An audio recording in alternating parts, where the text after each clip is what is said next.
before we forget, let's summarize what we learned about vector line integrals. Short, succinct. What was our notation for a vector line integral? The integral of C. Okay, we wanted to integrate over some curve C. What? Yeah. Of some vector field F, and we wanted to make sure that we were dotting it with dr. Right? Make sure in your head this is a dot product. Okay. Okay? Because this thing's a vector, that thing's kind of the idea of a vector, right? Okay, so how do I actually execute this? From A to B. From times A to B.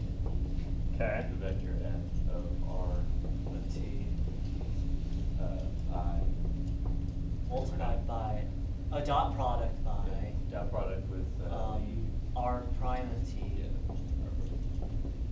dt. Okay, so I'm integrating from A to B, and those are times, right? T, F of R of T, so that's the flow evaluated at the point you're talking about, right? Dot product with the direction. With the derivative, right? The velocity vector. So this dot product here is going to give you what kind of a thing? Something from -1 to -1. Like a scalar. Yeah, it's going to give you a scalar that's a function of t, right? You guys see that? It's not necessarily between -1 and 1 because it does have some sizes to it. They might be a little big, right? But this thing's definitely some scalar function of t. And then I'm going to integrate it dt just like I always do. Oh, you guys see that? So here's an idea, here's an execution. This execution depends on what? Depends on. Looks like it depends on time. So I just want to like caveat, what's R have to do with C? Well, R's position at that curve. Yeah, so R of T is a parameterization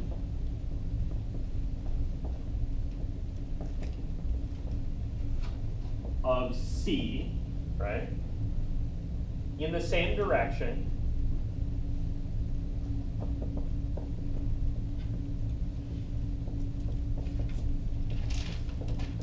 Right, don't parameterize C going backwards. That's not going to do you a lot of good. It's going to give you flip the sign of the answer you want, right?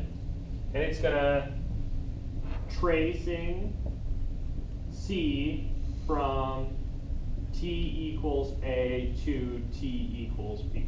Does that make sense? Like the curve C better start and end at times A and B, otherwise you're not integrating the thing you said you were integrating. You guys see that? There's one giant thing here that's really super cool.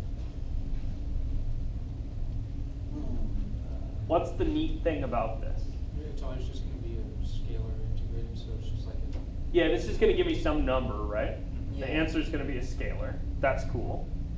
That's like what I expect to get out of an integral, right? Yeah. That scalar is going to tell me how much help the vector field F was moving along the curve C. What else is really cool here? Is it possible to parameterize a curve in multiple ways? Yeah. Yeah, sure. You can change the time scale. You can change the time scale a little bit over there, not over here, right? We can fiddle with curves a lot. This thing doesn't care.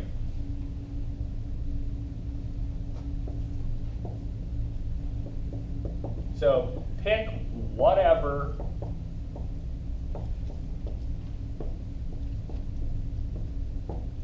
parameterization you want. Okay, see that? As long as it's not right off a C or the wrong times at the ends, right?